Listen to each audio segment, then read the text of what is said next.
Okay, yes, we are live now. My name is Mike. I'm on with Pete. This is probably my second video. Well, the third if you didn't count the one that I did really drunk and I didn't like. But so we had an exchange on a Rebel Media video. Somebody else had, and this is one thing too that I kind of want to address too. Somebody else on the comments said the fourth wave feminism is going to be made up of anti-feminists. Yes, that was the guy who started. Yeah, yes, and he at the end put MGTOW for life. MGTOW is the only way to go. And there was a few people that took exception to the MGTOW philosophy. I don't want to impose on you. It seemed like you took exception as well, at least to the inference that it was the best way to go. I do believe my exact comment was, MGTOW is for losers. Okay, yeah. There's really not a whole lot to rebut against that, except for maybe it is a common misconception. It is a common theme, and I'm not going to sit here and lie. There's a lot of people that want to jump up and say, no, you can't generalize. You can't generalize. And the best parallel that I've seen, the best simile is you take 100 people who all have a headache and you give them all an ibuprofen.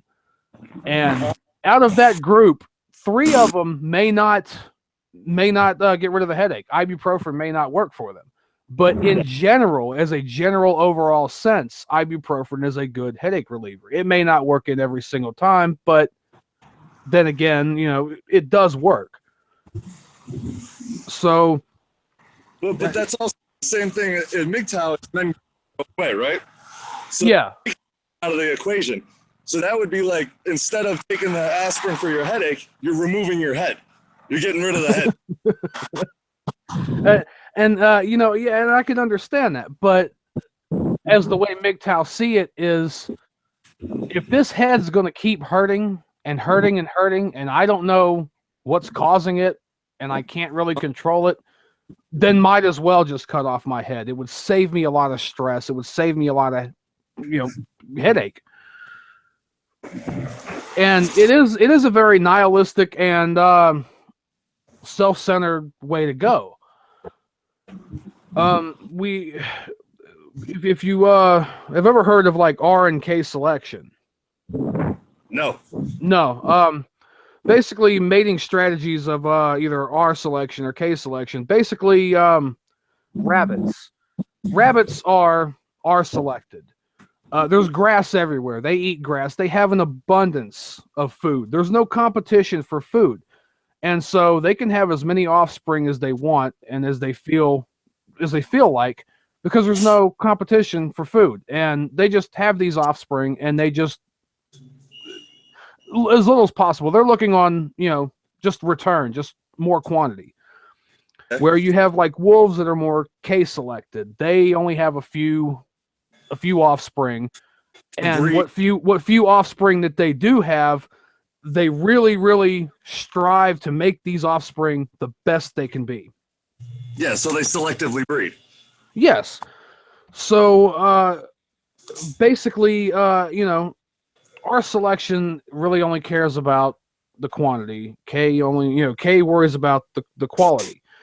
And so with K selection, with having virtues and integrity and values and everything that we try to instill in the next generation, we kind of have this established set of rules that we've made for ourselves. It's kind of like the Geneva Convention, or if you're familiar with the actual meaning of chivalry, the conduct among warriors, say.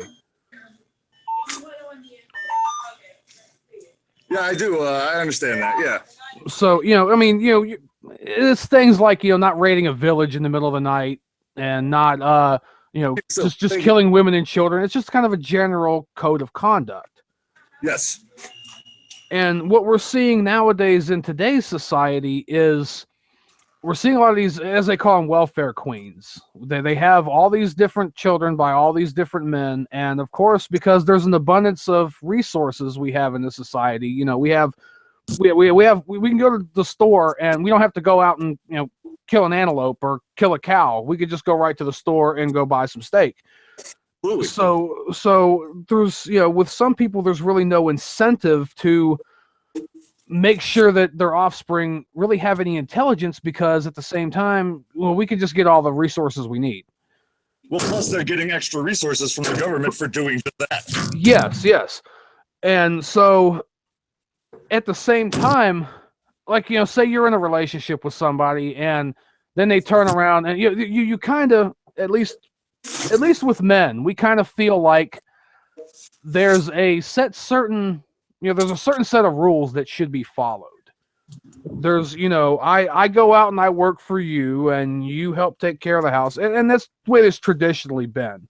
I mean, I really don't, care to adhere too much to it strictly now, as long as people are doing their part and putting in their equal share.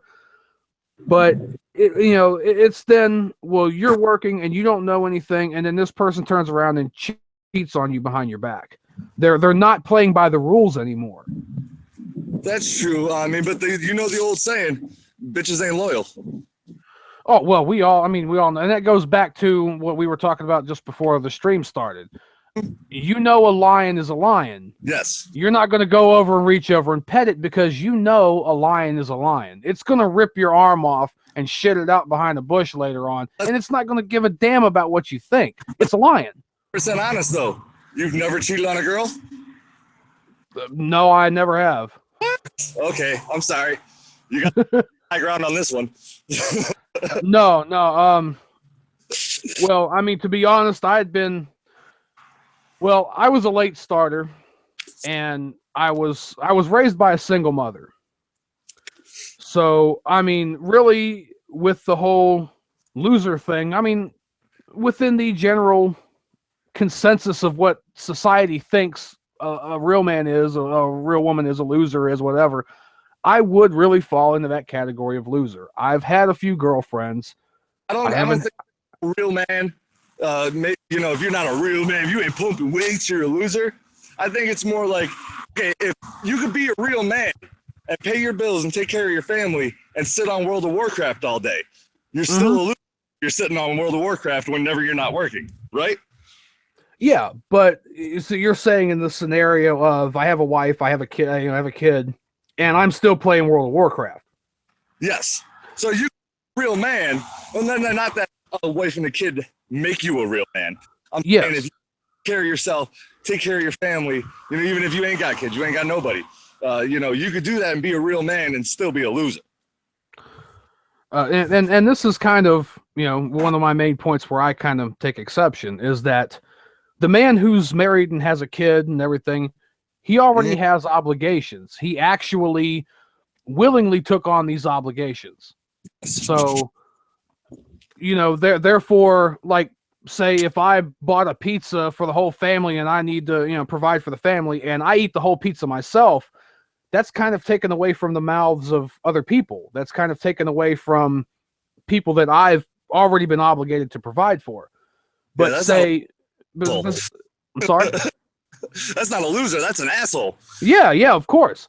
But see, I'm single. I don't have any kids. I don't have any other responsibilities other than, paying my bills, making sure to go to work, keeping my car up, all this, all that general stuff you need to do. If I go and buy a pizza and eat the whole pizza, that is gluttonous and that is, not healthy. But at the same time, I don't feel it's selfish. It's not taking away from anybody because I didn't have any prior obligations to begin with. Exactly. I mean, so many of us who that whole hermit thing we were talking about before the stream. Yeah. Hermits die out, man. If you want to, I probably won't have kids, just because I hate kids. Well, not gonna excommunicate women just because I don't want to have kids. Mm-hmm. But my what I was saying earlier about people playing by the rules. The thing is, I can get with a woman and everything, and I've fallen victim to this. Many men have fallen victim to this. The whole nice guy, friend zone dichotomy. Yes. And it's not if you ever heard that saying, it's not a shame to have it, it's a shame to keep it. No, I have not. And people have said that about a lot of things. Head lice, being overweight and stuff. It's sometimes people make mistakes. Sometimes people find themselves in situations, but you have to have enough awareness to know to back out or to correct it. All right. So the whole nice guy thing, I fell into that years ago. My mom told me, oh yeah, you know, just be yourself and be nice and be this, and then this is what you hear from society. This is what you hear from TV and the movies, and you know, the no matter what, the fat ugly guy can get the girl if he just tries hard enough. Oh no, that's never true. No, it isn't. But I believed that at the time. I really seriously believed that, and then wondered why I took offense when you hear oh, well, just because you're a nice guy doesn't mean anything, and what do you think, I'm some kind of machine you could just put nice tokens into and sex falls out? See, I used to take exception to that, and then I started looking at like, well, how does that look? How does that look on me? I am kind of being disingenuous. I'm throwing all this, you know, thinking, you know, all this kindness, all this stuff at this woman, thinking that I'm going to automatically get this thing in return. Because that's the rules that I thought, that's how I thought the rules were played. Yeah. And so you start growing up and you get older and you realize sometimes women aren't really necessarily that loyal to a man. They're not, you can give them everything in the world, and sometimes it still may not be enough. Now, of course, you've got, you know, different women with their different dispositions, and, you know, they will, you know, I mean, you got your conservative women, and they really, you know, get together and they stay with their husband and they raise a family and they do everything right. And so that's, you know, you always have those exceptions. You always have those good people. But when you have things like the media, constantly pushing this thing on you all the time about, you know, women are good, women are just virtuous by, you know, by extension, and men, you're not worth anything unless you're out working or unless you're out beating the shit out of somebody or something. And you get to thinking that this is the way the real world works, and then you actually apply it and you find out it doesn't. And so it's this disenfranchisement of, well, if these people aren't going to play by the rules that have been pre-established, why should I bother? I mean, but let's be honest. As a man, you're supposed to always find a way past the rules.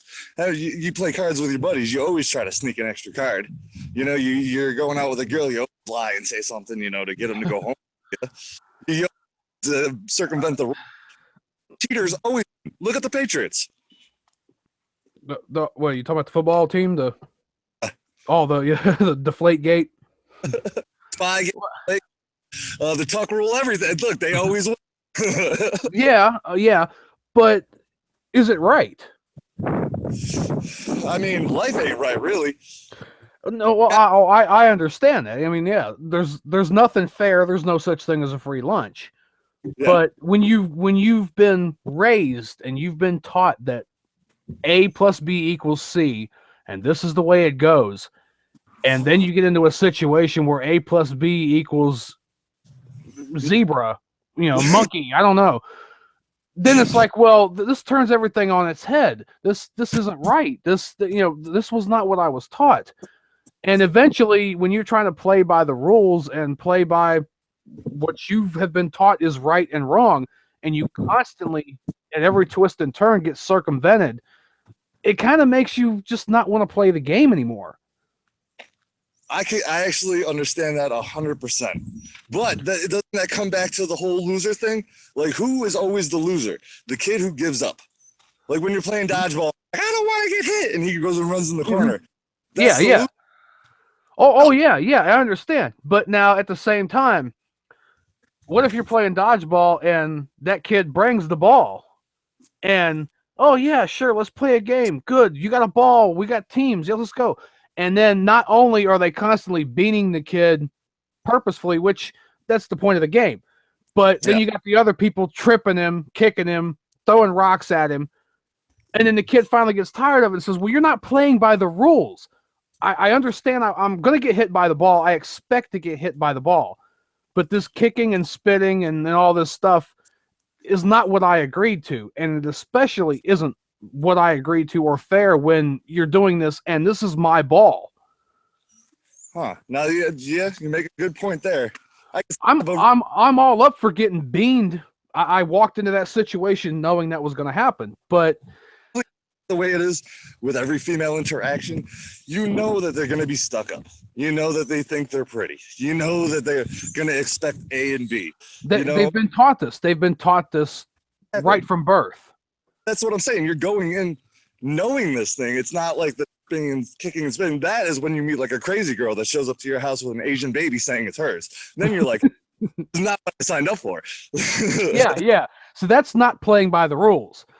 Her saying, you know what, you're not giving me what I want, or you're not giving me what I expected out of this, and therefore this other guy who meets my qualifications, I'm sorry we can't be together. Well, shit, that sucks, but hey, sorry, shake your hand, nice job, good game, fine. But you go to work and you've been working and busting your butt off to have a house, to have a home you've set up, you've spent all this money, and now you got 3 kids you got to look after, and you go to work and you think everything's fine, and then she starts fucking the mailman. It's like, come on now. If you wanted other dicks, at least let me know, like, hey, this ain't working out. Let me cut and run. So be 100% honest. Whenever you're hanging, like, well, obviously you haven't cheated, but like from my perspective, whenever you're out with another, chick, and she's like, oh, I'm into you, then you're kind of in the same position, Well, I'll be honest with you. If a good-looking woman knocked on the door right now and said, I want to fuck, I couldn't get my drawers down fast enough. But see, I know that. I understand and I know that. But you said you have cheated before, and I'm not trying to make any personal attacks or nothing. I'm really a realist. I'm really a centrist. I'm really, I love to hear both sides of the argument. So you have the moral high ground as of right now, because yeah. Oh, subject to change. Check your local listings. But so what was it that drove you to cheat? Was it that you really weren't satisfied with your current relationship, or was it more of an opportunity thing? Opportunity all day. Opportunity. And see, that's just the way we are. That's human nature. We are opportunistic by nature. But isn't that the same for a female? If she sees the mailman, his tight little boy shorts, fucking mailman wear. Yeah. Some of that dick, she's gonna be opportunistic. You know what I'm saying? But is it right? Not, but I mean, I mean, men and women both do that. That's what I'm saying. I don't blame you. And I think it's a 50-50 split too between opportunity and just disenfranchisement with your current situation. One of the other girls that I dated, right away she told me that she had been divorced, and I hit the mic. She told me she'd been divorced, and so at first I'm like, well, okay, I'm already kind of dealing with somebody who done had previous engagements and something didn't work out right, but of course I'm just in it for for the puss. So that's what I realized later on. I started assessing myself, going, did I really like this girl, or did I just want to get laid? But she it came out later that he divorced her. Okay, what for? Well, I cheated on him once. No. Well, how many people? Several. Over how long? A couple of years. Really? Like you couldn't have just turned around and told this dude, look, me and you aren't working out. I want to see other people. No, he had a pretty good job. We went to college together. They spent all of college together, and then I think after they graduated, they got married. She worked as HR or payroll for her dad at his little company that makes machines that put O-rings on screws. And I don't know what he did, but they had enough, where they had a house together, they had 2 dogs. They had the life, and she still went and did all this. And my whole thing is, she didn't want to lose that house and that comfort, but at the same time, the guy, in her eyes, wasn't giving her what she wanted. That fall more into men's rights? Let's be honest. That's more men's rights than MGTOW. It is with the complaining of and because MGTOW to me is more self-ownership. Yeah, you identify what's going on and then you adjust accordingly to your own personal. That's what I posted when we were talking. Remember, I said, not with the MRA, because honestly, who else besides Karen Strow is fighting for men's rights? Okay, do you want me to be honest about Karen Strawn? And I like Karen Strawn. I like the Honey Badgers. I really like all them. I think they're really trying to do some good. I mean, you ever heard that that phrase that's saying the road to hell is paved with good intentions?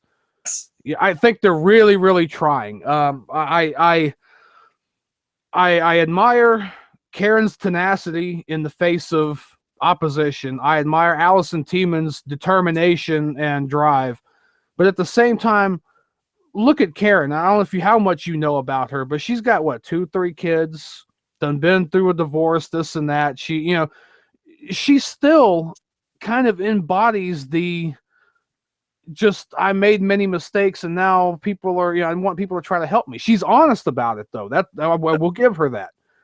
But she's still, she doesn't want to remain in the current status quo. She wants to help change everything over to the men's side because she still loves the benefits she's getting. Allison Tiemann, on the other hand, there's a couple of videos where. Was that the one who did the movie about the feminists and came out being a men's rights activist? No, Cassie J. No, she had nothing to do with the Honey Badgers then, but the Honey Badgers were in that movie a little bit. But this was 3 years ago when they shot that footage. They've reconfigured their whole thing now. Oh, what have they? There's a few members that have left, and when people say Honey Badgers are women, women MRAs, it's half true and it half isn't. They have plenty of other men in there. They work on this cartoon character type caricature of everybody, and I've noticed the theme is that every woman in there is portrayed as a honey badger in some way. But all of the men, if you know Dr. Randabercam, he's portrayed as a panda. One of the Brian Martinez, he's portrayed as a doge. The doge, the Shiba Inu. Max Darrett, who's Simpsons kin, he's got that Simpsons-esque picture. So it is true, but it isn't true. It's not made up entirely of honey badgers, but at the same time, those who really are honey badgers in their sphere are women. Now, Allison, go ahead. Or the doctor that you mentioned, I guess I came into this unprepared. I just know that I support, if men's rights, because I've seen quite a few of my friends lose their kids. They only get them on the weekends and shit, and that's fucked up because they were the better parent. Meanwhile, she's out smoking meth, some stupid shit. She gets it. And see, that's where I'm. I agree with you on many issues. The MRA, the whole. Like I said, we met on a Rebel Media video. I mean, Gavin McGinnis is kind of a dick, but he's right like 85% of the time. I don't. Huh? You were cutting out. I'm sorry. He's hilarious. Proud of your boy. Oh yeah, he is, but he attacked gamers as it's a bunch of grown men. Grow up, don't play games. What are you talking about? And it's like, wait a minute, come on now, lay off the gamers a little bit. Not everybody that games is a loser, and not every loser games. I mean, you have people. I understand that, but I'm kind of on the same. Well, like I said, my cousin, he plays World of Warcraft way too much. He's a loser. If you don't. Batman, You're a loser. Yeah. Well, and that's the thing, and I totally agree. Too much of one thing is a bad thing. Sure. You know, me sitting here playing games all day long isn't getting anything done. Oh, excuse me. But at the same time, see, there's this overlap in the overall of the manosphere. And within the manosphere, we have the MRAs, the MGTOW, and the PUAs. What's the PUA? Pickup artists. The Roosh V's, yeah. Now, can we both agree those guys? I say that again. Your phone was going off. Can we both agree that those guys are kind of losers? Yeah. See, running around all day trying to model your life in such a manner that women is your primary goal is no different than the guy sitting on his ass playing World of Warcraft for 12 hours. That's it right there. And plus, there's no rhyme or reason to picking up a girl. To be quite honest, the easiest way to pick them up is just to talk to them briefly so they know you're not a weirdo, and then ask if they want to go back to your place. That's all. It's not hard. You don't need to be. No, it isn't hard. I think, and that goes back to the nice guy thing. That goes back to the putting nice coins in a machine to get sex to fall out. Right? I mean, when they would really rather you not waste their time and just come right out and say, hey, this is my intention. Let's fuck. Well, no, you got to do it smoother than that. But I know it's a little smoother. But I mean, you got to be more direct than, hey, how you doing? Can I buy you an ice cream? You know, if you just went to a bar like, hey, you want to fuck? But you never know. I'll bet you if you go into a crowded club and you holler, you might get one woman come up to you and go, yeah. She may not be what you looking for, but hey, you're gonna throw your line out there in the lake. You can't be picky about what you catch. True that, brother. So I mean, I totally agree on that, But see, and I think MGTOW are more of the apathetic, the disenfranchised, the I've been kicked around. I just don't want to play anymore. And this goes back to the R selection and the K selection type, where the more intelligent people tend to have the less kids. They seem to have the most well-adjusted kids, but they have the least amount of kids. True. But you get people intelligent enough to say, hey, I don't want to just have a bunch of kids to have kids. And I want to make sure to have the right person when I do have kids. And then you get all these other people fed these ideas of just, and I really don't like the idea of morals in a way. I'm an atheist. I don't know where you fall on that whole thing, but I'm not shaming one way here or the other. It's just my problem with religion is that I like all the tenets that religion offers. Loyalty, honesty, respect. Guidance. But I don't like the fact that we have to have some invisible sky daddy standing over us, scaring the shit out of us to make us do it. Can't we just be virtuous people on our own? No, we can. It's never happened. In fact, I don't know who Patton Oswalt is, but he has. I know. Yeah. He has a bit though where it goes pretty much, all the biggest, strongest alpha males were fucking all the chicks, right? And the smarter guy was like, you know what? Fuck this. I'm gonna make up, sky cake.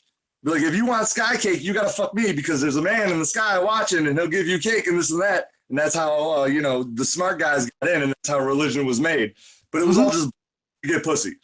Yeah. Well, hey, there's riches in this cave and God's in this cave, and but you can't go in there. I'm the only one that can go in there. But if you tell me what you want and I tell him, he can tell me, and then I'll tell you. So you'll never really be able to find out directly, but you have to take my word for it, because what if not? It's oh shit, not Plato's cave, but Pascal's wager. Okay, yeah. Better to do it and to come out at the end realizing you didn't have to do it than not doing it and realizing you had to do. Better safe than sorry. Yeah. And so people kind of on that fear, and this is where I see the left and everything at, is that the left is has now, I mean, you notice a lot of people on the left are atheists. A lot of these feminists are atheists. Yeah. They take real exception to the religion and the being chaste, being chastity and all that. They take exception. I think MGTOW is actually kind of a leftist organization if you think about it, because always wants to destroy the family. What do they promote? Transsexuality, gays, not getting married, open relationships and that. And MGTOW is promoting, not being with women. So that would be the same. That's like playing into the left's hands. And and I do take a little exception to that, but at the same time, I can't argue. Apathy is no different than apathy is the bastard cousin of hedonism. Yeah. It seems like to me. I mean, you're really no different. But I see the left and social norms as the new religion and the government as the new God. And it's horrible. And at the same time, MGTOW we aren't lobbying the government or making laws or anything to tell anybody that we want this change. We want this to be our way. We're just kind of, what? I'm out. Mm-hmm. I'll give you guys that, man. I can respect that you're not pushing your shit on other people. But at the same time, like I said, I think it's akin to feminism in that they want to make everybody a bush lesbian that wants to have abortions and not procreate. And MGTOW is kind of doing the same thing, pushing women away, destroying the modern family, just like with the welfare state and all that, all the leftist policies. Mm-hmm. But at the same time, would you think MGTOW is more of a if feminism were not a thing, do you think MGTOW would exist? Oh shit, that's a great question, man. Because it seems to me, MGTOW is more of a reaction to the getting pushed around. I mean, if we weren't being pushed around in the first place, everything would have been copacetic. But now we're like, no, we suck, we're losers. No matter how much effort we put in, it's never enough. And eventually you just take your ball and go home. Yeah, no, that's a great question, man. To be quite honest, I don't think it would be around if there wasn't that third wave feminism telling that they want to drink male tears and that every male is a rapist. I don't think it would exist. You do know in the Urban Dictionary, male tears is another name for semen, though, don't you? No, I know that, but thank you for teaching me that. Yeah. It's been pointed out many times in other circles, but yeah, next time you hear them talking about drinking a cup of male tears, just go, just stroke your chin and go, uh-huh. Enjoy that. That's all. I did very much. So, yeah. So, this is the thing. I can't disagree with you that the apathy of the MGTOW community isn't helping. It's not helping. It's not really an active means of change. It's just a retreat. I mean, I kind of want to see it as a retreat and a regrouping more than just a complete giving up. But at the same time, it's not helping in the current. But many of us are just we don't know what to do. We've been told all this for 50 plus years or more, and it's gone back even further than that. A lot of people want to think it started with the burning the bras and all that and everything. And then no, it started way back. I mean, way back, 100 years or more. It started even, before Prohibition, they didn't want men drinking alcohol because of, of course, alcohol, loose morals, promiscuity and everything. They were trying to protect their own interest from keeping men from having what they, what they wanted. And they even years ago in the coffee houses and stuff, when men used to get together, they wanted to ban men from going to coffee houses. They wanted to try to ban men from drinking coffee, not because of the coffee itself, but because many men got together in these places, smoked cigars, pipes, and had coffee and talked about ideas and new strategies. They weren't spending the time at home with their women. And it's exactly the same thing with when they used to run harlots out on the rail, the Scarlet Letter. they weren't Yeah. so much mad at the woman themselves. It was they were threatened that this woman might steal their man away. I agree. And isn't it just like a woman to not let a guy have a good time with his friends? Everyone I've ever been with has gave me shit about what I like to do. It's true. I swear they just don't like to see you have fun. I don't know, but they just do not like to see it. I have a cousin. Well, I have many cousins. We all have many cousins, I guess, depending. But I have a cousin that he's about 2 years, 3 years older than me, about 2.5 years older than me, and we grew up real good together when we were real young. And of course, the way life goes. We come together, we part, we come together because you can't control what your parents do and where they go. His dad drove truck for Estes, excuse me, and he went where the money was, and my mom, on the other hand, went where the penis was. So, you're the huh? You said that on that thread that your mom's boyfriend used to like beat the shit out of you and shit, right? Well, yeah, well, the main one. See, my dad was kind of aloof. He was. I've heard many stories from other people, and he was the type that if he felt like he wanted to go and check something out on his car, he would go check it out. He would pop the hood open. He would take the whole thing apart. He would be in it for like days. And he would be, he wouldn't come in and try to talk or what. He was just really engrossed in what he was doing. He was the type that used to take his bike apart. This is what my grandpa on that side told me.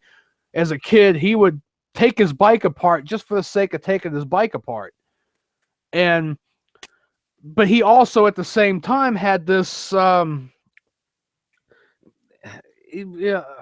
his brothers and everybody would always mess with him real bad. Try to tell him that, oh, that baby ain't yours, it's mine, and I had my way with your wife and all this, and this guy's like, he's getting upset. He wants to believe it's his, especially he believes it's his, but at the same time, these people are just ragging on him, and then all this other stuff about this is what my mom telling me about. He would get his paycheck on Friday and take off and go to the bar, hang out, whatever. I don't know, whatever he did, but come back home like Monday, Tuesday, broke as a joke. Yeah. My uncle just. Okay, but at the same time, I did track him down a year or so ago because I had never even met the man, in my adult life. They split up. They split up when I was a couple of months old, and I think the divorce was final by the time I was 2 or 3. I don't really remember the man at all. But I tracked him down and I talked to him, and he's saying, well, it wasn't so bad except for your mama always just wanted to sit around and drink and smoke weed and everything and really not do much of anything else. And, on one hand, I want to kind of believe my mom because, well, she's my mom. And on the other hand, did she sit around and drink weed whenever you were like growing up? Yeah. And that's where I can't believe her. when I've witnessed what I've witnessed and seen what I've seen and seen her do and her drives and her inclinations, I can't believe her. Mm-hmm. So it's, what he's telling me already just comes right in line with what I've observed over my lifetime. No, my mom, she split up with him and everything. She got with this other guy later on. Well, I think she met most of the people she was ever with in bars. And, if you meet somebody in the bar, chances are they're usually at the bar. That's what they're about. Yep. So, you're already right there from the start. You have a good idea of what kind of people she liked to hang out with, she liked to associate with. And so, my oh, sorry, go ahead. Now I asked that because I think that also puts your projection, like, because your mother, like, that's kind of, your first woman that you learn mm-hmm. about, and so that's already a bad example in your case. So you know, don't you think that, because I think I've said this before. I don't know if I said it on the thread that we were on, but like a lot of the MGTOW dudes have like mom issues. Mommy issues, yes. And the only exception that I took to that was that, yes, there's people with mommy issues, but at the same time, I mean, right there, that's an argument that's a thing. Don't you think that's more reflective of mothers, women, than it is the guy that had to be subject to this? I mean, as I said before, there's a such thing as being ignorant, and there's a such thing as staying ignorant. And when I grew up and started learning what my mom was about and what was going on, it hit me like, no, she wasn't right. This isn't the way things are. My mom isn't some infallible deity just because she's my mom. Like I had this dream when I was probably 4 or 5, and I still remember it. My mom hates snakes. She's completely petrified of snakes. But I had this dream that a snake got into the house, and my mom just Superman just stomped the hell out of it, twisted this thing into a knot, went Popeye the Sailor on this thing. And then a few years later, when she got with all these men and everything, this one that she spent the longest time with, and he beat the hell out of her, beat the hell out of me and my sister, it kind of tarnished my illusion of, well, if she can overcome her fear of a snake to protect us, but she can't overcome her fear of this man, where am I at? What am I doing? What's the issue here? What's the deal here? And I started slowly realizing that it was more of a selfish, more of a selfish thing. I just had a talk with her earlier. She still kind of has it in her head, well, I don't know what I ever did to you kids. It's like, Mom, it's not really what you ever did. It's what you didn't do. Yeah. And she kind of, the only thing she could do was kind of hang her head and go, yeah, I know. Oh, but he this and but he that. And well, when you've had enough. It's like, Mom, waiting for you to know when you've had enough is all well and good. She's trying to make excuses. And I think, but that all comes back to it. Don't you think that that first relationship is poisoning the well? Like that, you can't look at a woman favorably. Like, listen, I know when I became an franchise with my mother, we haven't talked in a while, but the kind of, whenever I was dating the girl that I was dating, whenever like me and my mother finally had our go apart, I kind of started treating her a little shittier. I looked outside myself. You started treating the girl you were with, or your mother a little shittier? The girl I was with a little more shittier, but she up to me, because she was really good. There are good women out there, and she was a really I understand that. And go ahead. Sorry. You're putting it out. You're putting all your shit on me, and there's no need for that. And I had to look outside myself. And then realize, I would probably be MGTOW if I didn't have a girl in my life at that time. Yeah. So that's what I'm saying. Is I just feel it's very anti-woman. I don't agree with it. Yeah, and that goes all back to generalities and stuff. I mean, it's generally, in a general sense, I mean, that's the way they act for the most part. I mean, one of the other tenets, you said you kind of looked into MGTOW kind of halfway. I don't know how much you would. I'm not going to try to say, oh, you didn't look into it enough, but there's only so much you can kind of take in a certain amount of time. 6 hours of research is the most I did. 5 or 6 hours. There's a saying in the MGTOW community, AWOLT, all women are like that. Yes. It's and on the surface level, it probably kind of really irritates you a bit, because of course, we know generalities kind of work, but general there's always exceptions to the rule, and you being your own man and your own agent, you should have the smarts and the intelligence enough to, as I say, sort of sift the diamonds from dirt.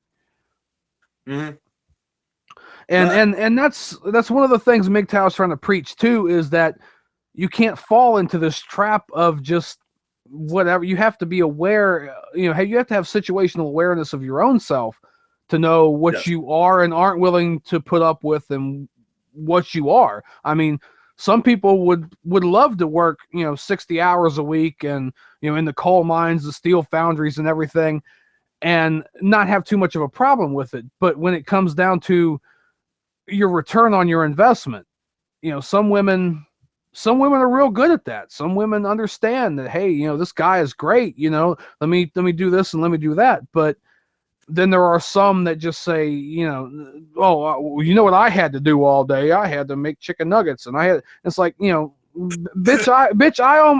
you remember Bob? You remember Bob? Yeah, Bob ain't with us anymore. He got caught in a palletizer today. How do you like that? But now let me ask you this. You said MGTOW helped you. How did it help you?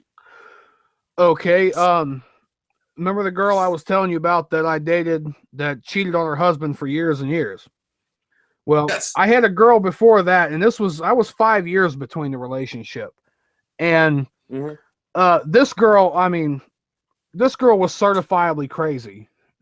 I mean, fuck nuts. I mean, this girl's biggest fantasy was to be raped by a dragon. I'm just going to let this sink in a minute. Are you muted on purpose, or what happened?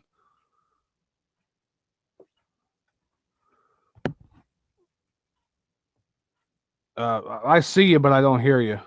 Yeah, I'm pissing. Oh, okay. I wanted to make sure. All right, so her biggest fantasy was being raped by a dragon.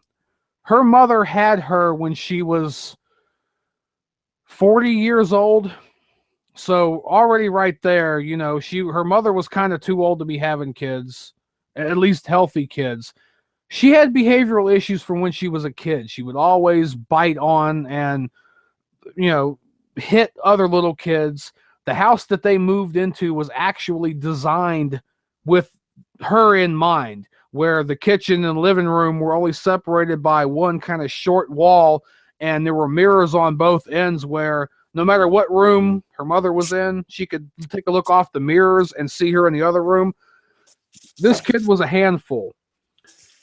I worked and busted my butt when I got with her and everything, and that's all she did was sit at home and play video games and drink a case of Dr. Pepper and smoke a carton of cigarettes a week. And when I would ask her, can't you cook anything? Well, I can't cook. Nobody ever taught me. Well, I can teach you, but in the meantime, how about I come home and cook? Because I can cook real well. I like to cook. So fine, I'll cook. You do the dishes. Well, that never got done. And I did all this. I paid the bills, paid the electric. I paid the subscription for the internet and the game she was playing on. And then I start going through the messages later on, and it's, oh, yeah, well, everything's all well and good, but Mike's a dick like 80% of the time. Oh, my God. What a fucking cunt. I'm like, really? Like, you have a free telephone in your hand that I pay for. You're online talking to these people on the internet and on the game subscription that I pay for in an apartment that I pay for. And it's not enough, is it? It's not enough. Well, the money that I get from the government, because she was bipolar and borderline personality, like I said before about, I got with her because in hindsight, I got with her because I wanted to get laid. Yeah. But that's another reason in the well. So you're having another bad experience. I wonder how many MGTOW dudes just have had nothing but shit experiences with women. And you know what? The thing is, it's mostly all of them, except for, I don't know. I know you watch the Rebel Media and everything. Have you seen the Paul Joseph Watson video about Oh yeah, he's great too. The one he just did about conservatism is the new counterculture. Yes. Okay. I've been noticing. Sorry, go ahead. You're cutting out a little bit. You gotta repeat that. Alex Jones has reposted that video 4 times. Yes, he has. Yes, he has. He's reposted the shit out of it. I can almost recite it now. Not really, but you know what I mean. But okay. The thing is, remember I was telling you the game that I played earlier? It's a rhythm game and everything, and I get on and talk to people. I've been playing a lot with this 15-year-old kid from the UK. I don't know exactly where, England or Scotland. It's just UK. It just tells you the general region. Yeah. And I come to find out he has a lot of the same views that I do on conservatism and all this. He was for the Brexit and all this and that. And it's like, wow, these 15-year-old kids get it. Yo, this Generation Z coming up. Yep. And that's the thing. It's like they didn't even have to be in MGTOW. They didn't even have to have bad experiences happen to them. They just look around. And this is actually my theory. All right, every generation rebels against their parents, right? So like my parents, they were hippies. So when I came up, I was Generation X. I was punk. I was skating. I was doing bike shit. I was fucking flipping motorcycles. Yeah. Our generation had like shock jocks and fucking, everything was. Howard Stern and Bob and Tom was coming up and. All that shit. And then the rap music was as profane as it could possibly be. Oh, right? Yeah, NWA. Yeah, I mean, I have a lot of respect for that stuff because it was genuine. It was the first ever. But the next generation was going to rebel against that. And I said, watch them be the softest generation ever and enter Generation Snowflake. So now this is my theory about the next generation. They are going to be hardcore. They're going to beef more than anybody else, but they're going to have like conservative Christian good morals, but also be complete shit starters. Milo Yiannopoulos, all over. Yes, exactly. I like that dude. I mean, he's literally and figuratively got some balls. He will just lay it on the line. He will piss anybody off, and it's great because they don't know how to act. They don't. I know this is far off of the MGTOW subject, but Milo is the only gay Jew I've ever heard be called a Nazi. Yeah. Well, did you know Hitler was like Catholic and all that? I think, or no, he was born Jew, wasn't he? And then raised by Catholics. So, and it's funny, the Third Reich, the blonde hair, the blue-eyed, race that he tried to promote for, and yet he didn't even qualify in his own, in his own qualifications. He was, this kind of dark-haired, Austrian Jew. I mean, he didn't even make the cut in his own ideology. Definition of a self-hating Jew. Exactly. Well, that's everything on the left. I was just telling my mom earlier. You notice a lot of these anti-fascist, lefty loony, don't be racist, this, that. You notice they're all middle class white people. Yes. It's the self-guilt. It's the self-loathing. Yes, and mostly all in gender studies. Indoctrination much? Yeah. Well, as I always say, you're going to spend all this money to take a class on how to teach other people how to hate other people. It just doesn't make any sense. It'll pay off. Yeah. Yeah, no. But that's the topic. I'm sorry. But, and this is kind of... We see all this and we see what's going on, and a lot of it is past experience, and then a lot of it is observing because and you notice the men, and I don't know if you're familiar with the Briggs-Meyer thing. Actually, I'm not. Not okay. The Briggs-Meyer is kind of a test that you can take to kind of check your disposition, and a lot of people want to. A lot of people want to dismiss it as it's just woo-woo and pseudoscience. And on one hand, I can agree. It goes back to, yes, there are generalities, but, not all generalities are true. But you notice that a lot of people who take this test and are MGTOW end up being, it's a certain, you'll have to look into it and check it out later.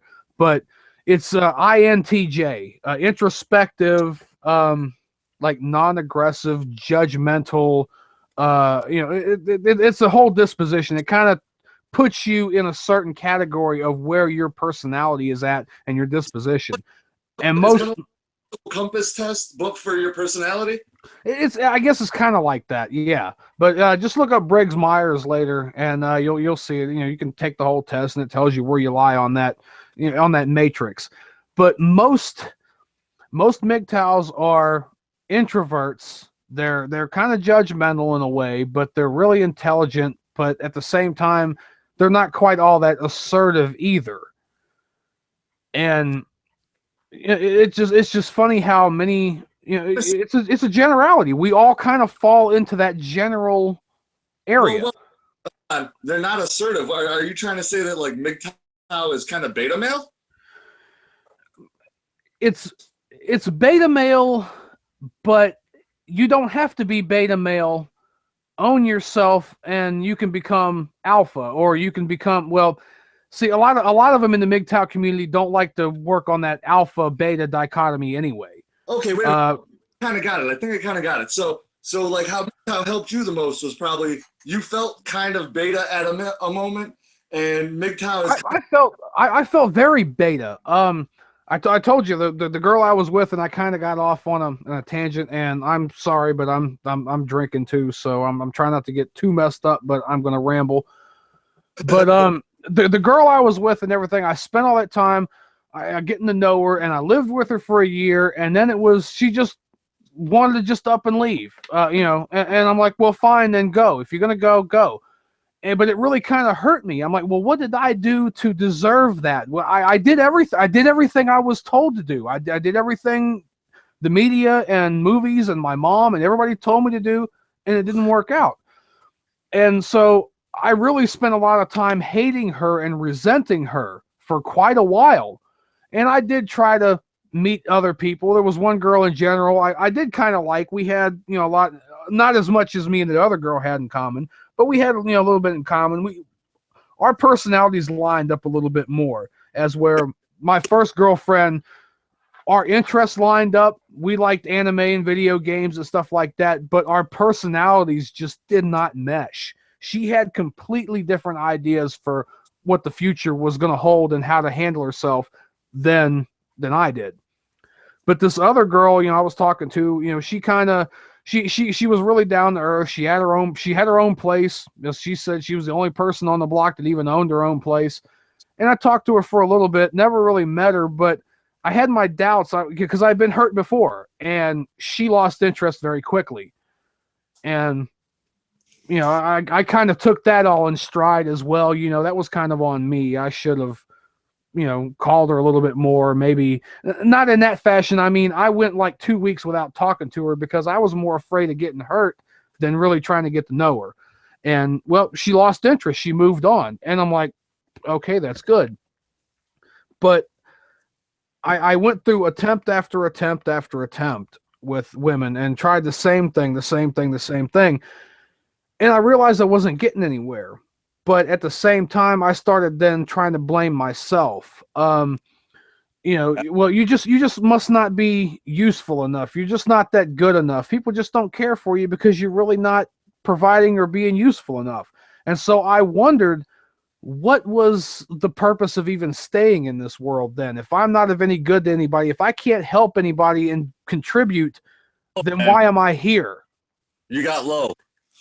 And no, I had the method planned out. I mean, I literally was going to go and buy a big bottle of vodka and talk to a friend of mine to get a bunch of Valiums, and I was going to do the whole Valium vodka cocktail. I was wanting to, you know, I went way far. I mean, I even wanted to buy a tarp to lay on the bed, dump all that shit down my throat, wrap up in the tarp so that when the coroners came to get me, all they would have to do is just pick up my body in the tarp, and I wouldn't even be a burden on anybody. You're even trying to please the goddamn EMTs. Yes. I took it that far. Yes. I mean, I was going to leave the apartment door unlocked and roll up in the tarp and just pass away, and when somebody found me, they could just pick up my corpse in the tarp and just carry me off like a prepackaged, you know, meatloaf. Oh, man, that's rough.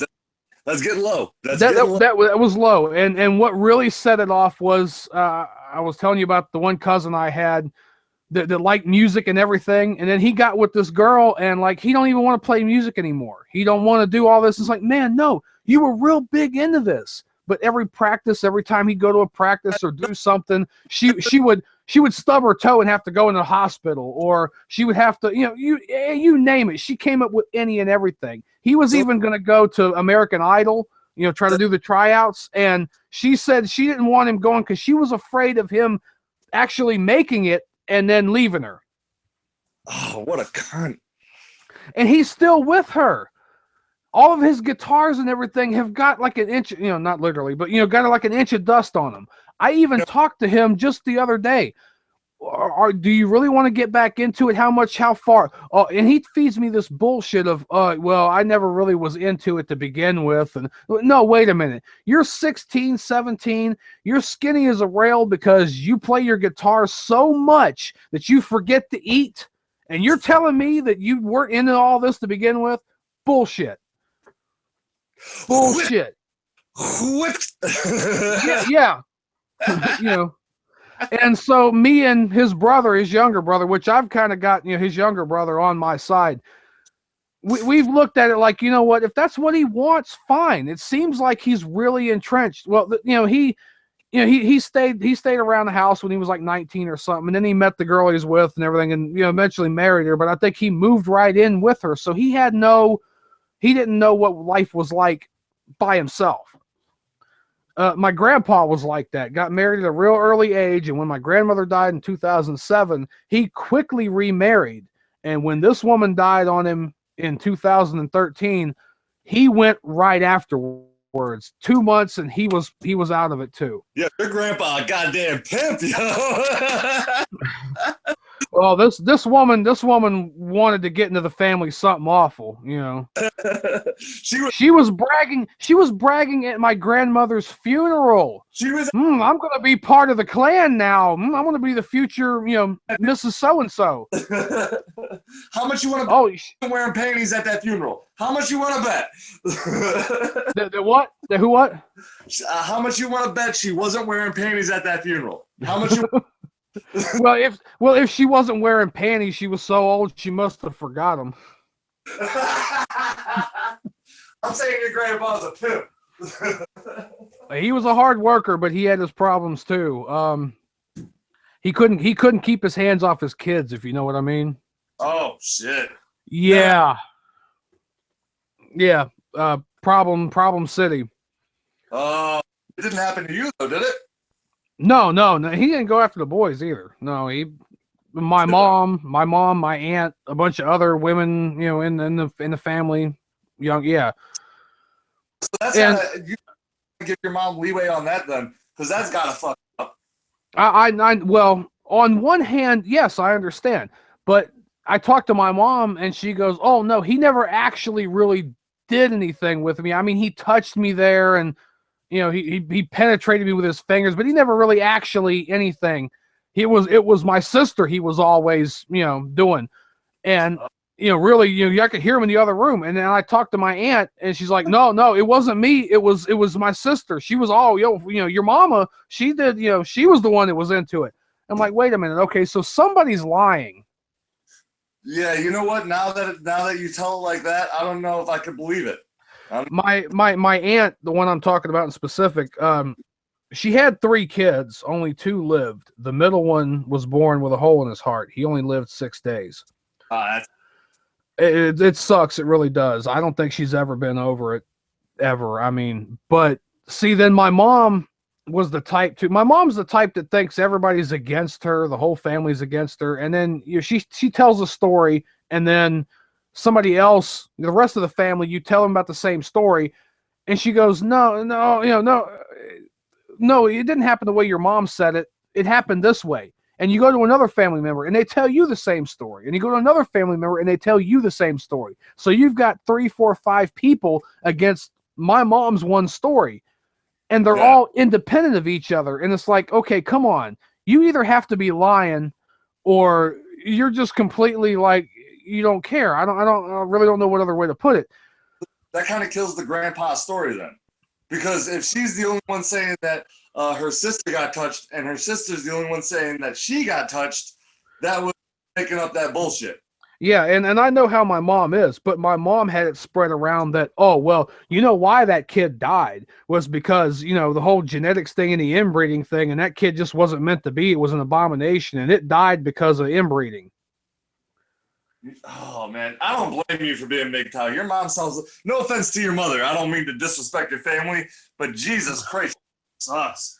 That's why my point of mothers are the biggest MGTOW makers ever. Yes. It doesn't even have to be. It does. I mean, like, I understand. Like the first girl I was with, I refer to her. If you've ever heard of the band of I Fight Dragons, Yes. I refer to her as I Fuck Dragons because of the whole want to be raped by a dragon story. They love it at work. They love it at work. Oh yeah, was that dragon lady? Oh, what you mean? I fuck dragons? Yeah, uh-huh. See, I can even give her a pass. She's young. She's really kind of uneducated. She doesn't have anybody really to have to look after. But as I told my mom, you had 2 kids. Yeah. I always used to tell her, I hated it when her husband, she, like I said, was boyfriend for a good while. She was on and off. She didn't end up marrying him, but, which I kept going, no, it's not a good idea. And I got I'm the parent and you're the child routine. Did you ever beat the shit out? I was 15 and scared as hell. Well, I was even younger than that, actually. 15. Well, what about now? Huh? What about now? Well, first of all, he's 2 states away, and I moved here a couple of years ago, back, to where I was born at, where my family is.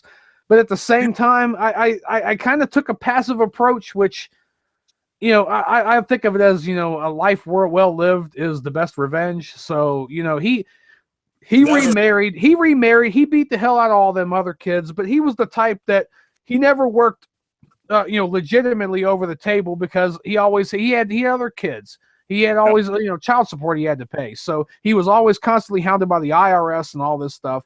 But listen, man, I'll tell you this. When my mom got remarried, the first thing you do is beat the dog shit out of her husband. That'll show. Well, see, when you're raised by a mother like that who raises you a certain way, and then you grow up to, I was raised to be the passive, the agreeable kid. I mean, you're a man. This is men going their own way. You're a man. I didn't realize that until now. It took me years to realize the lopsided game I was in. And by then it was like, what I mean, it's going to be self-gratification, but what really is what is it really going to prove by beating the shit out of this guy? Well, I don't know. For me personally, the slightest insult to me is unacceptable, in my opinion. Yeah. And whenever I think I was like 17 when my mom started fucking her new husband and shit or whatever. Yeah. They weren't back then, but he tried to say some shit to me. I fucking slapped the dog shit out of him in front of the fucking IHOP. No, you don't fucking run your mouth. And then he tried that shit again when I was older, I guess thinking that, I was more grown up and I wouldn't take exception to it. Joke's on him because he got the shit beat out of him in front of a Best Western. Yeah. Yeah.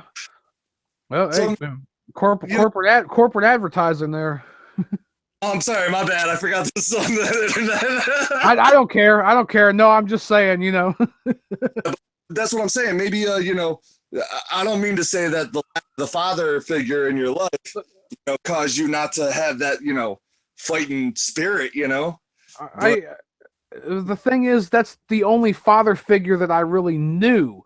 And so I was terrorized by this father figure. So I figure, one of the things, and I was trying to get around to, is that he used to, especially I got the brunt of it because I was the oldest. My sister was like 4 years younger than me, and then of course she was half sister, but we were raised together. That really isn't any consequence. But I always got the front end of a lot of stuff. I got my ass beat because I wasn't picking up crab apples the right way. I don't know what it was. But I asked my mom later on, like, why did you let him do that to us? Well, I tried to put up for you kids, but every time I did, I got my ass beat instead. So I just stopped rocking the boat. And so it's like, okay, if I can't even trust you to protect me when I have no agency, then, I mean, how can I trust another woman, otherwise? But isn't that the root of the whole MGTOW thing? It's the trust of women, the knowing that they could fuck any other dude at the same, cheat on you and shit. And you know what? I've had enough of this. I quit. And that's what I'm talking about with the whole loser philosophy. I don't say is because I don't like you guys. Shit, man, me and you've been talking. I think you're a cool cat. I would go and have a beer with you. But at the same time, I prefer bourbon. I mean, unless you're going with a Guinness, but yeah, sure. but that's my whole point of this whole thing. My whole post, my whole thread that I had on that rebelmedia.com. Yeah. I can't even remember the video at this point, but the one actually about Allison Tiemann being kicked out of the Calgary Expo. Was that it? Yeah. Well, it was the feminism basically forcing people out of whatever. Yeah, it was the whole Allison Tiemann being forced out of the Calgary Expo years ago, and she, apparently the interview was about a month ago or so. Yeah, but that's my whole point, man. Is that's why I consider it being losers, because you're quitting the game. You're taking your yeah, and I mean, well, my main point is, given all of that, can you blame us? Yes. Because, I mean, retarded shit with women. Remember how before the stream started, I think I was talking about the girl that came to my house with an Asian baby and said it was mine? Yeah. And we only dated. I fucked her 2 weeks. I fucked her, and 2 weeks later, she came to my house with an Asian baby and said it was mine. I shit you not.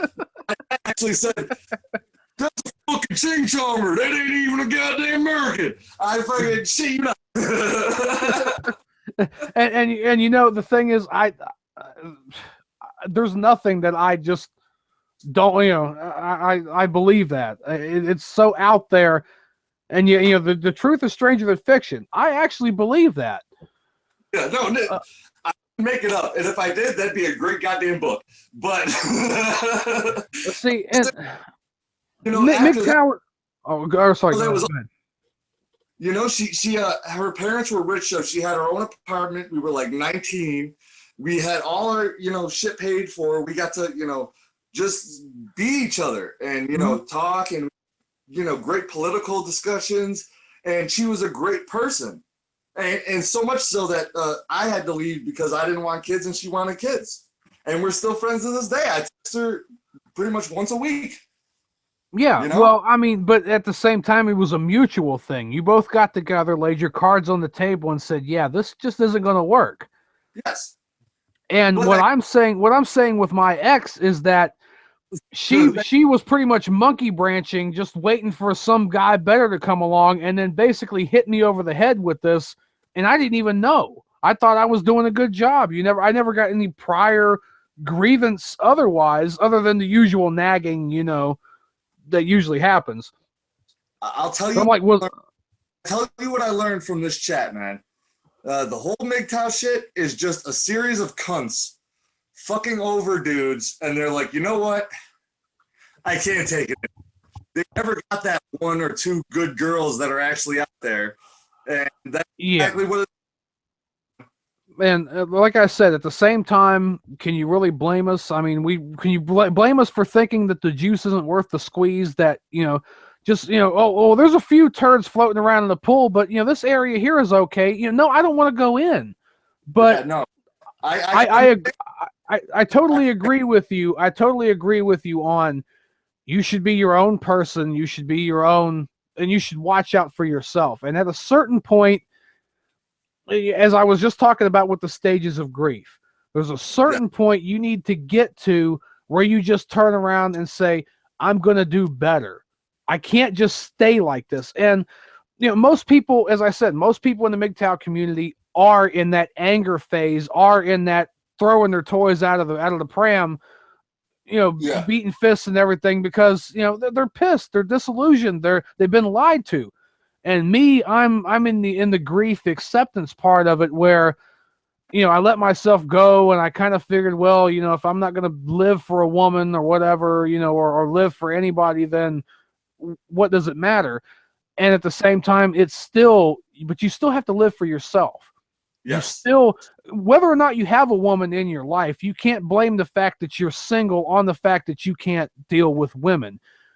You can be single and say, hey, I would rather spend my time learning archery, learning how to draw, learning how to sing, play the guitar, than to be with women. But at the same, Many MGTOW aren't there yet. to be quite honest, man, I have a feeling whenever you reach that last stage, you're gonna meet a chick that because you're not gonna be thinking about fucking her pussy. You're not gonna, like I said, the easiest part that having sex with a woman is just talking to her and being like, do you want to go back to my place? Like a friend. And actually, you reaching the stage of MGTOW, not going hermit, you know what I'm saying? But actually, you know, reaching that point where like, dude, I don't need a fucking woman to be alive. Yeah. That might be the part that gets you to meet a great woman. Yeah. Yeah. When one door closes, a window opens and you can crawl out of that, you know. It's just, yeah, but I mean, but many MGTOW are stuck in that just never ever because it's not going to happen because women are effed up. And as I've said before, you can't blame a lion for being a lion. Yes. Women are what they are. They're going to do what they're going to do. Now, at the same time, you know, this is the other thing too, is, well, we're all human and we should have the intelligence to know differently. So why should I still put up with somebody who really should know better but isn't? But that still goes back to weeding out the bad ones. See, what I basically was saying about being suicidal was that what brought me around to being my own person and trying to, you know, realize my own self-worth was, it came down to one phrase: I don't have to. My life is not defined by who I'm with and what I'm with. Yes, if I want to be with, I shouldn't shut that out, but I shouldn't base my reality and keep hammering that in my head of, you're not worth it unless you have a woman. You're not worth it unless you conform to other people's ideas and notions. It's not as if I would never get with anybody. It's that I'm not doing it because everybody else says so. I don't have that pressure anymore of, oh, I got to do it because they say so. It's no, the hell with that. No, It's the pressure. To be quite honest, I had that realization when I was like 18. Not to say that I'm not better than you, obviously, because you never cheated. You got the moral high ground still.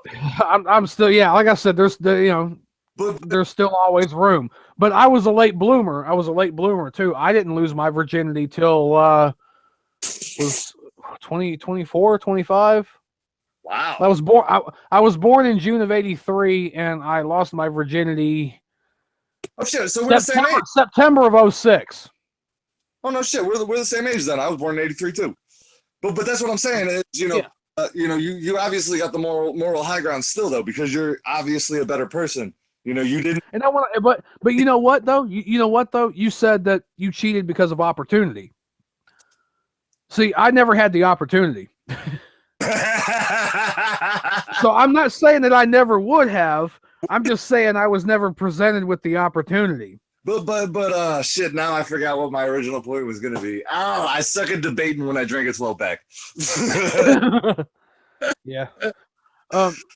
But I mean my whole thing, it's not really even because I understand outside looking in, oh, you've given up, you're losers, this and that. But at the same time, hearing my story, do you blame me? I do, man. I still think but as I said before, is it a shame? Is it a shame to be that way, or is it a shame to stay that way? There you go. That's exactly it. It's a shame to stay that way. And I think soon as you make that self-realization that you don't need anybody, pussy is just going to start landing on top of you, and you can find a good girl, in my opinion. I don't know if that's true. know. Well, but it's also the, back to the self-actualization, the self, you know, valuing yourself more than what other people think of you. Yes, like you said, it'll start falling in your lap, and then you can start sorting out, bad, bad one. Okay, that's all right. You start sorting them into piles, and it's not so much of a pressure to just get the nearest and the quickest one. You actually value yourself more to be picky. Yeah, and there's nothing wrong with being picky, man. I didn't even know that you could refuse sex until I was like 26. Then I was like, holy shit, I told her no, and it worked. But in a world where the liberals think that a woman can't rape a man because penile envelopment isn't a thing. It's like, well, Yeah, I think it kind of is. tell that to my homeboy. He had a fucking babysitter that used to suck him off and shit when he was fucking 5 years old. He couldn't even get a boner. Wow. So, yeah, my buddy Danny, and he fucking, oh my god, he was so fucked up from it that like all he wanted to do, because it felt so good when he was a kid, like when he's the one who taught us about sex when we were in school, because he's like, oh God, I want some pussy, and we were like, what the fuck are you, what are you doing, man? And we didn't even understand. We couldn't even fucking shoot cum out of our dick, Yeah. And he trying to get some ass, and like he kind of like taught us, and that fucked him up, man. Like he hasn't had a good relationship since. Mm-hmm. So I mean, I didn't even understand the mechanics till I was a teenager. It just, I didn't know, and then, well, it was actually funny. My cousin, a couple of years older, the one I told you now, was, whoosh, pussy whipped. It was just out of the blue someday. He's like, if you put lotion in your hand and, it feels just like it. I'm like, I kind of wondered, but really? And it was just, it was like I never even thought of anything like that. And it took me a while, as I said, with the way my mom acted and the way she taught me. Well, it's a curse and a blessing. She made sure to know that I knew how to cook and that I knew how to take care of myself and, wash and cook and clean and everything. Well, to the extent of whether or not I do it now is kind of neither here nor there. I know how, but, I got a hamper full of dirty clothes right now that need to be washed. But, but at the same time, I'm not ignorant of it. It's just, the drive to do it when I need to do it. But of course, I'm a guy. A couple of dirty socks on the floor ain't gonna hurt me. And I don't care. But her philosophy was, you're not just gonna get with any old bitch so she can cook and clean for you. And on the one hand, it's like, okay, great, good. I'll learn how to be self-sufficient. But I wonder how much of that, on the other hand, was, I'm going to teach you how to be self-sufficient so that you won't latch on to another woman, so that later on when I'm older and I need you'll be free up enough to be around. That's a good question. She was kind of playing the long game on that one. The long con. Yep. Now she's 55, well, not, I wouldn't say crippled, but damn near, she can still move, but she can't get up on her own. 55 years old, sitting in a nursing home right now, 18 miles away from me. Yeah, and she didn't take all that good care of herself. She didn't exercise and everything. And I learned a lot of them bad habits from her. I need to be watching myself and slimming down and watching what I eat and watching how I act and stuff, because I see where it's put her. But at the same time, she put herself there because of all of that. And then she still wants to kind of, I didn't do anything wrong. I don't know what I did. And it's like, yeah, you didn't do anything because you didn't do anything. Yeah, man, I'll tell you what, man, jail workouts, bro. Squats, sit-ups, push-ups, that's all you need. Yeah, I've heard of a lot of that. Yeah, you just need your own body weight and your own body resistance, and that's pretty much it. It's discipline at this point. And like I said, the whole apathy thing, I'm trying to back up out of that apathy now.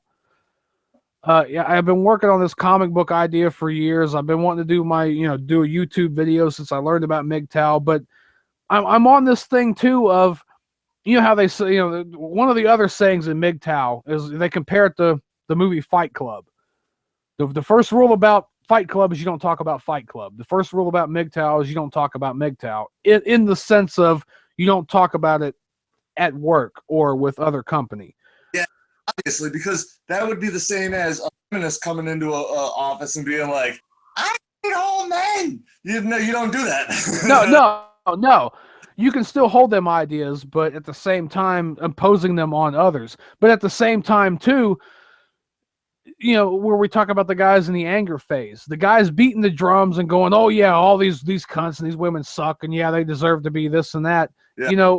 Like that's, in a way, that's still not MGTOW. That's still just holding on to that anger and that rage of, screw this, screw that. You're still putting all of this out of your hands, so that, oh, it's not my problem. That's just the way they are. And to me, I didn't never really felt like I had to be vocal about my position, because it was ultimately in my hands. But I will tell you at the same time, what about the poor son bitch, like I said back in the day, where I was, I was the simp, the, give her candy and take her whatever, and these guys keep getting screwed over. Yeah. Don't you feel a little bit of sympathy for these guys? Like, if I could just reach them. Yeah, no, I wish I could grab every one of them and be like, listen, there's no need for you to do that. One of the main arguments against MGTOW is, well, if you're against women, then why are you still talking about them? Why can't you just shut up about women? And it's like, it's not about the women. It's about, it's a compassion. It's a drive to teach other guys, hey, I've been through this. It's a brotherhood. It's a kinship. Now, that I can get down with, man. Like, I know a lot of people think like Freemasonry and all that bullshit is like evil, but in my opinion, I see it as more like just a brotherhood, like a bunch of dudes hanging out doing some shit, ritual shit. I had a great uncle that was Mason. I can't remember exactly what level he said he was, but he did all this stuff with the Shriners, and he did, all this other stuff back and forth. And I mean, he really had a good job, raised a nice family, well adjusted and everything. And the only thing is, I like Alex Jones. I really like Alex Jones. But when he starts going off about all these people are demons and this, and when he starts bringing religion into it, it's like, I don't even believe in a God, so how can I believe in the devil, which is the actual opposite side of the coin to God? Like, these people aren't demons; they're just selfish pricks. I disagree on that, man, because the people that are acting like demons, like the technocraty, that's going to be the new one. Yeah, the technocrats, yeah. That's going to be the new one. Those people believe that there's a higher dimension speaking to them through the occult. So they believe in that shit. I didn't say they didn't believe in it. I just said I didn't, I don't see where it's actually feasible. Oh yeah, you can, the power of suggestion, the power of persuasion, you can make people do anything if they really believe in the cause. Exactly, but that's the whole thing. That's Alex Jones is never saying that you need to be with God or anything. He's just saying that that's what these people believe. He does heavily preach it with the family and this and that, in which, I understand. As I said before, I wish religion went about it a different way. No, again, remember I was telling you that the left, they always want to fucking destroy the family. What makes a well-adjusted human being? My mom and dad stayed together until I was like 16. Yeah. That made a pretty well-adjusted human. My cousin lives with me right now. His parents are still together. He's 22. He is a incredibly well-adjusted. Now, my other cousin, whose parents broke up when he was 2, fucking crazy, stealing cars, fucking shooting people. Mm-hmm. There's definitely a correlation to be between family values and insane motherfuckers. Oh yeah, but at the same time, can you still have family values and be an atheist, or do you need that invisible sky daddy to tell you so? No, you don't need to have. In fact, pretty much all my family doesn't give a fuck about church or anything like that, but we follow, the moral compass of, you know, religion, kind of. You know what I'm saying? Well, Like, it's ethics. That's where I turn around and say it's morals and it's ethics. You're in all this too. If you know Stefan Molyneux and his non-aggression principle. yes, yes. Okay, I seriously believe in that, and that's where he, Stefan Molyneux could not even disagree about MGTOW on the personal level, on the not taking anything away from anybody, not imposing your will on anybody, and his argument, and I like him most of the time, but his only argument for not being MGTOW was, but come on, really, like, the smart people having smart kids and everything. His only argument was, but come on. And it's like, No, that's not really an argument. I mean, you can't argue with apathy. same thing, and it was pretty much exactly because Stefan Molyneux wants to get pussy. Oh yeah. Well, he got what he got and everything, and he's a stay-at-home dad, and I'm sure he's a damn good father and everything, and his wife works her ass off. I didn't quite like that Thunderfoot had to go after. I don't really know the whole deal with that, but Thunderfoot here lately just wants to go after certain people and nitpick on. I mean, I liked him, but Thunderfoot needs to stay with science and stuff and kind of back up out of politics, because he really doesn't know what he's talking about with politics. I mean, I like the guy otherwise, but I just had to stop watching him. I had to stop listening to him. But Stefan Molyneux's only argument against MGTOW was the whole having smart people having smart kids and contributing to the generation. And it was, but come on. And, I mean, it's hard to argue with apathy.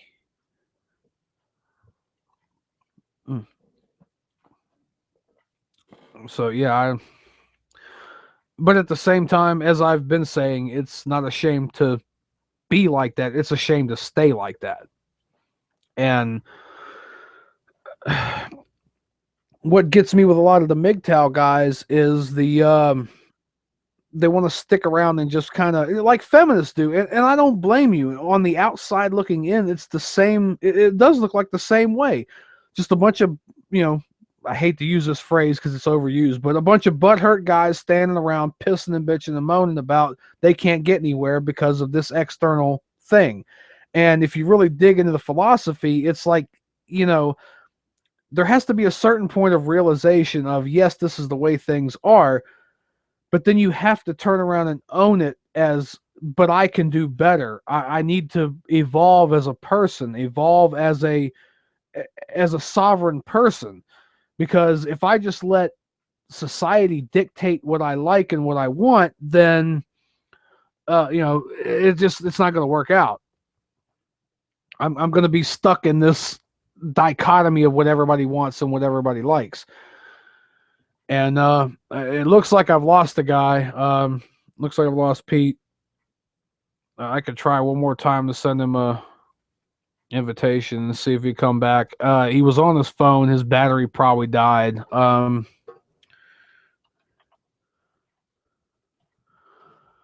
gonna do one more time. So I can understand where a lot of this stuff ends up, and where a lot of this stuff on the outside is kind of perceived. But at the same time, MGTOW need to take their realization and take their, what they've learned and then apply it. And I think that's where I see a lot of MGTOW still at the trying to learn, but have not yet applied their knowledge. I'm sorry, you dropped out, and I just kind of rambled on a bit. My phone died. Yeah, I understand. I understand totally. We've been talking for an hour and a half.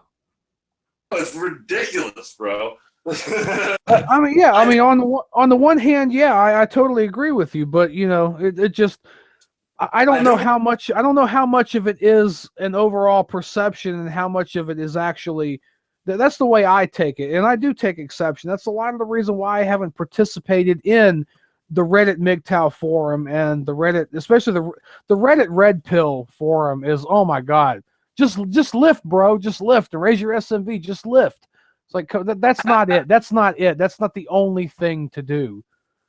Yeah. No, but I think I proved my point. You know why I see it that way, and I think you proved your point why you see it that way. You know.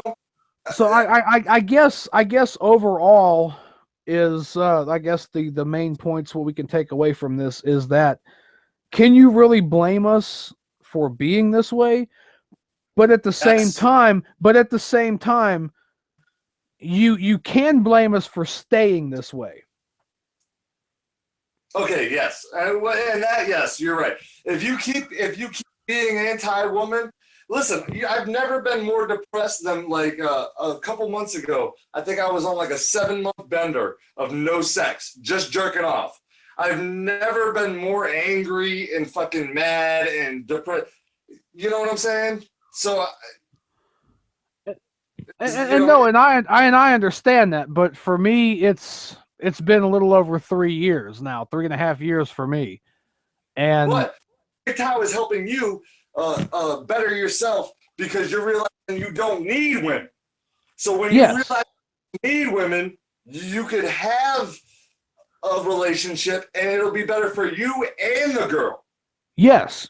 Oh, of course. The last one I was with, I actually had to turn around, stop, and break up with her. Like, you know what?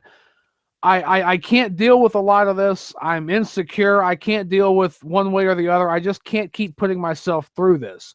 This was the girl I met when I first moved, when I moved here, made my last move. She only wanted me around, it came to be, she only wanted me around to go to church with her. And of course, I didn't told her my leanings, but of course, I wanted ass. But she only wanted me around then to have arm candy to show her congregation. During the week, I couldn't come over. There was nowhere to be found. She started pulling this crap about, oh, well, I'm not going to be busy this weekend because me and my friend are going to a Rob Zombie concert. And of course, I was insecure. I looked it up. Rob Zombie wasn't even going to be performing for a month and a half, and his first show was in San Francisco. Yeah. And I live in Central Virginia. It's like, yeah, you're over here pulling crap, and I knew you were gonna. Me and my mom knew you were gonna do that, and that's why we set that up to trap you. And that's where I just kind of stopped, turned around, and said, you know what? One way or the other, I can't deal with this. It's me. It's my problem that I can't either deal with this or learn to avoid this. And so I just have to back away. This is not good. Oh shit, I'm powering off again. Oh damn. Well, I guess I lost him. Yeah, I don't blame him. I don't blame you for and I'm still gonna talk for a minute and everything. I don't blame you for thinking that MGTOW just given up, but there's a lot of us, and this is my exception, there's a lot of us that just kind of give up, just kind of, and just chalk everything up. And that's where the parallels to feminism can be drawn. Feminists just throw their hands up in the air, give up, and go, no, we can't do this on our own. Big Daddy government has to help us. Big Daddy government has to be our arms and legs and our voice, because we just can't. And a lot of MGTOW are still stuck. Everybody loves the victim. Everybody loves to just kind of kick back and be the victim. But really digging down into the heart of the philosophy, you have the Spetsnaz and the Stardusks of MGTOW who have completely gone over and above and beyond that, and are now pretty much telling everybody, this is just the way things are. You must work within the system, and you have your ownership. You have your you have to be your own man. You have to learn from your mistakes, and you have to move on. And I do really think that that's really what the highest level of MGTOW is self-ownership, self-respect, an understanding for people, and an understanding for this is the way things are. This is the way things happen. And you just can't be all upset and give up because you feel a little overwhelmed. And I felt myself in that situation before. I felt myself, as I said, like feeling I want to commit suicide, and it was just to the point where I have to live for me. I have to figure out what I like and what I want in my own life and adjust accordingly. I'm gonna see if I can get him on real quick. If he can charge his phone up for just a second, and I do want to tell him, you know, thank him for the conversation and all that, because it did open. It was an eye opener for me, and I hope he learned a little bit from me as well. We'll see how that goes. If he can, real quick. Um, but I mean, yeah, I see that. I see that on the surface. People looking in, they see a lot of disenfranchised males. They see a lot of people being upset. And it goes back to the R and K selection I was talking to him about earlier, is that, when you got a certain set of rules that you're told you need to play by, and then the other people don't play by those rules, I mean, wouldn't you get mad? Wouldn't you get upset? But at the same time, you can't just remain in that perpetual state of giving up. And I mean, that's really, really all I think I have to say. I'm gonna wait a few minutes and wrap it up with this guy. And it was a real good conversation. Real good. Had a lot of insight. I do agree. As it said, most people, most men end up letting this stuff happen to themselves. And I liken it as, yeah, you can get the drop on somebody if you stand up on a cliff and, headshot them with a shotgun, or so headshot them with a rifle. I mean, you can claim you're smarter and more clever than them because you stand up and shoot them with a rifle. But it's the guys who are on the bottom, knowing these people are going to be up on this hill picking you off with a rifle. That's when you really reach the pinnacle of who you are and what you need to know and how to deal with life. You can't be afraid to go through the canyon knowing people are going to pick you off, when you can go through knowing that they're there and deal with them accordingly. I've had a few bourbons. I'm rambling on. I'm going to try a couple more minutes, but try to say hi, try to say goodbye. Thank you for the conversation.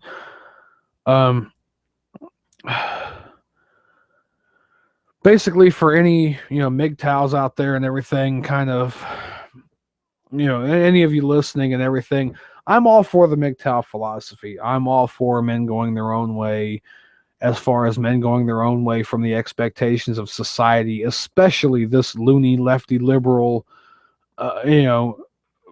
everybody hold hands and get in a circle and jack each other off, and you can work as hard as you want, and I cannot work as hard as I want, and at the end of the day, we all get the same thing. Bull crap.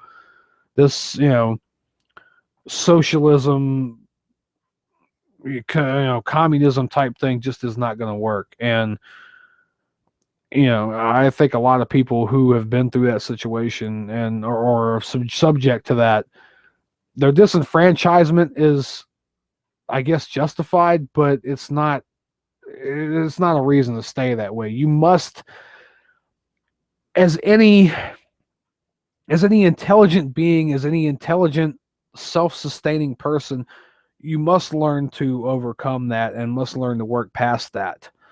And I've never ever been against having kids. I've never ever been against having, a girlfriend or being with anybody. But it's not only that I'm afraid of not getting a return on my investments, it's that nowadays people get a negative return on their investments. And the game just feels rigged.